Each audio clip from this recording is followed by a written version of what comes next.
Hello again, how you doing? Did you know that the strongest guy in the universe, Gojo Satoru, has been wounded once, almost to death? So this is the story I'm gonna tell you today. There are gonna be a few spoilers, but I'll try my best to avoid telling a lot of information, how the things have gone and things like that, to prevent you screw your experience of reading, okay? So you're still gonna know a lot of new things that I won't be telling here, okay? So this story happened when Gojo Satoru was in the second year of Jujutsu high school when he was a student, and also he didn't have all his powers he has today. So this is all about Master Tengen. Do you remember in the end of the first season, Master Tengen is mentioned in this story? So basically this guy, Master Tengen, he is a human being that has this innate technique that basically makes him immortal, and he deals with the barrier and protection of the Jujutsu world. We could consider him as a pillar of everything known as the Jujutsu world. So basically every 500 years, about that time, his body seeks evolution, ascension. But as he said, we don't really know, but as he said, if he ascends, he thinks that something might happen and he will become a totally different being. So his role as protector and with the barriers and everything might change a lot, and he might even lose his will and everything. So they have to find a new vessel for him to change his body and prevent evolution. And that's our girl. She is the perfect match. But the information about this vessel leaked, and some groups are trying to kill her. So the first group, they basically want chaos. They are called the Group Q, and they are Jujutsu sorcerers, so they are powerful. The other group is a religion group called Star, but this group, the followers are not Jujutsu, they are just common people. And for this mission, Gojo and Suguro are hired, and the mission to protect the girl and bringing her to the school was given to Suguro and Gojo. Suguro at that time, he was a good being. And once the mission starts, that's the first mistake Suguro commit. As the religion stars, they are not made by Jujutsu sorcerer.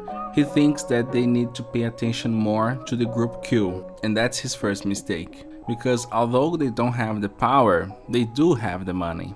So they can just hire mercenaries to do that job, you know? So the battle starts and with the Group Q, and meanwhile they hire someone.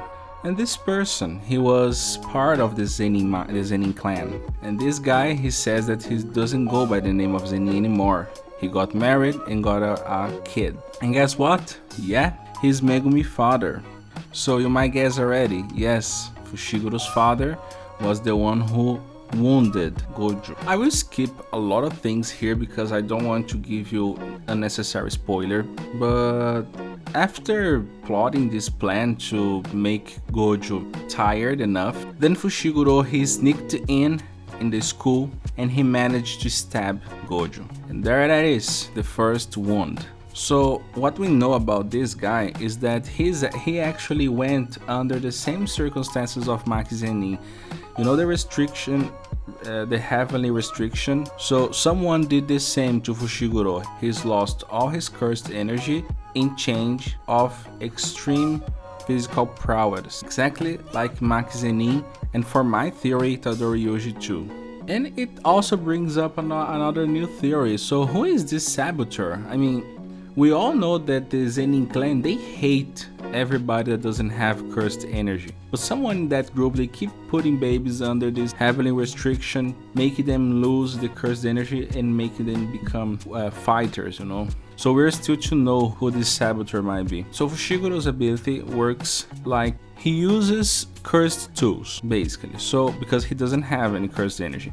So this guy here, this cursed spirit, is not part of any power from Fushiguro, okay?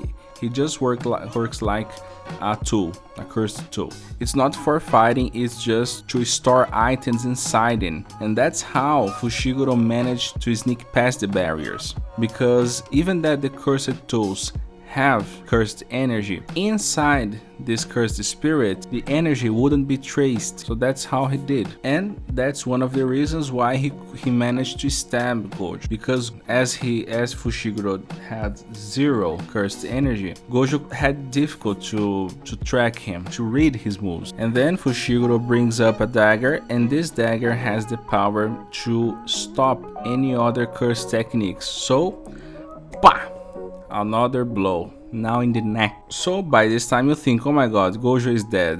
But Gojo has the reverse technique. He can heal himself, and that's what he did, but barely managed to do that. And then in the fight, he's able to pay back. So in this time, Fushiguro was thinking about Gojo's power. He has the power to stop, he has the blue one that attracts, and he has the red one that repels the person. And he was fighting, keeping those things in mind. But the problem is that Gojo had a very unknown ability that's mixed with these abilities, the blue and red, and that's the new technique that almost nobody knew about it, the purple. What makes the purple so powerful? It's like Gojo creates a field of controversy, because at the same time a person is being pushed, the person is being pulled away at the same time. So the idea is like whatever thing hits the purple field gets like insta disintegrated, and that's how Gojo wins the fight. And because he was almost hit to death, after this fight he starts studying more about his own skills. At that time, the Mugen technique, the one that he prevents the things hitting him,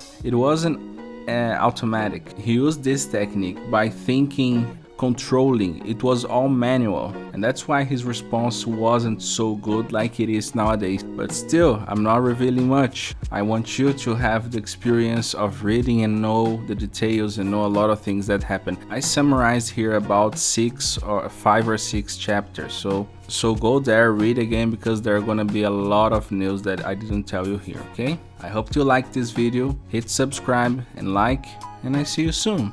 Bye bye.